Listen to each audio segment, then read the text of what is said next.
What if I told you that pricing your microgreens right could be the difference between a profitable, successful farm and one that struggles to even make a profit? Most new growers have no idea how much to charge, worry about competing with others in their area, and feeling stuck wondering, am I actually going to make money doing this? In today's video, I'm going to walk you through a step-by-step strategy to price your microgreens properly, figure out your real profitability, and handle competition without joining a race to the bottom. This is based on what I've learned from building one of Canada's largest microgreens farms and from consulting with dozens of growers who went from losing money to running a profitable microgreens business. If you're starting out and want to make the numbers work, this one's for you. And if you find this video helpful, subscribe to the channel. There is a ton of free resources on growing microgreens, selling microgreens, a ton of inspiring farm tours, and so much more. Now let's jump in. So step number one is understanding how microgreens are priced. Let's clear up the biggest pricing myth with microgreens. You might have heard that they sell for around $25 to $40 plus per pound and thought I'd never pay that much for microgreens.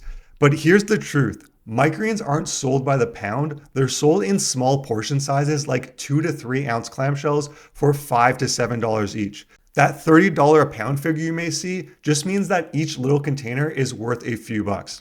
It's really important to reframe your thinking around this. Microgreens are a premium product sold in small unit sizes and rarely by the pound. That's why even high-end chefs pay $20 or more for a few ounces of specialty microgreens. So the first takeaway is you're not overcharging, you're offering something valuable in an industry standard format. Step number two is to know your costs, how much it actually costs you to grow a tray of microgreens. So before you set any price, you really need to know your numbers. So here's a quick breakdown from one of the farms I've consulted with recently.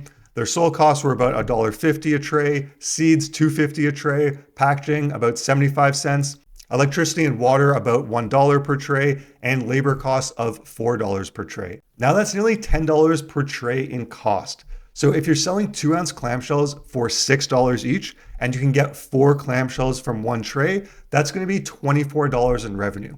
So what's the real profit here? If you have $24 in revenue and $10 in costs, you get $14 of profit per tray. That's not bad, but now imagine if you priced it too low, say $4 per clamshell, and you're barely breaking even now.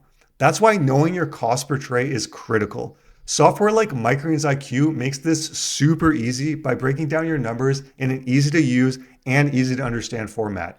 You can easily see which crops make you the most money, so you can focus on those. And then when you see the crops that are barely making a profit on, you can also make better decisions for your business. Like maybe you don't grow that much of those crops and you grow more of the ones that are bringing in the majority of the money. Now, step number three is to make sure you don't undervalue yourself when you start a microgreens business. This is one of the biggest mistakes beginners make. They're afraid to charge what the product is actually worth.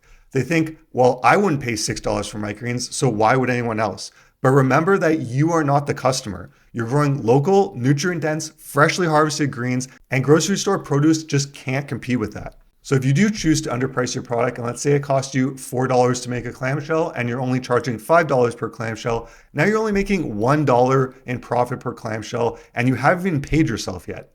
So instead, aim for $6 to $7 per clamshell, assuming that matches your local market. If others in your area are already charging a similar price point, you are not overcharging. You're right where you should be. Also, a really valuable tip is I find it's best to have a standard price across your product line and adjust the unit sizes so you have high profit margins across the board. So if something costs a bit more, you adjust the unit size lower. If it costs a bit less, then you have a higher, larger unit size, but the price stays the same across the board. And Microgreens IQ also makes this super easy as you can adjust the unit size and see instantly how that affects your profits for each variety. This is exactly how you plan out your pricing and unit sizes like a business and not a hobby. Next up, we have step number 4, which is how to handle competition without a race to the bottom. So if you're worried that others in your town or city are already selling microgreens, that's actually great. That means that there's already proven demand for microgreens in the area. And in my personal experience with all the growers I've worked with, including myself, I have not found a grower that demand has been the issue. It's often marketing or they have a poor quality product, but actual demand is much higher than supply in every single market I've seen thus far. I would love to hear if someone has a different opinion, so let me know in the comments below. if you have had an issue where there's just not enough demand in your local area. And I'd love to help out in the comments. So I once worked with a grower who told me that there was like 10 to 12 other growers in the area, and there were a few big growers that they were really scared of competing with. So they were still able to build a very profitable microgreens business. And here's how. Number one is their quality was better using proven crop recipes like the Super Soil recipe, using proper seeding rates, and using well-designed, high-quality lighting. And the second reason is they were a lot easier to work with and to order from, partially because they were using a properly designed website and marketing funnel. So it's not about being the cheapest, it's about being the most valuable. So based on that principle of creating value, not being the cheapest, this is what I recommend most growers do.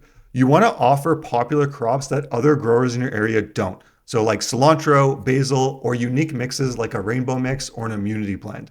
Secondly, and this one's really important, you want to make sure you deliver consistently and on time.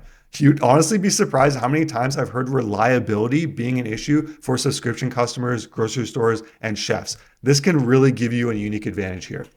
And lastly, you want to give a really great experience. Something as simple as having a free recipe book for new subscription customers, a personal thank you note on their first delivery, and offering free samples of new products you're testing out will keep your customers engaged and feel like they are part of the process. People love being part of something and contributing to help you build your business as a customer. It might sound very counterintuitive, but I guarantee if you try it out, you'll be pleasantly surprised how many long-term customers can come from this process.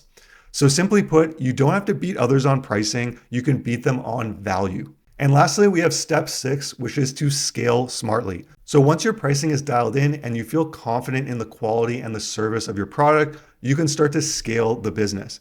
But you don't just need to grow more trays and hope they sell. What you really want to do is get the sales first. So you want to drop off sample product to new restaurants, family and friends, small health food stores, and use an effective and proven marketing funnel to get subscription customers on autopilot.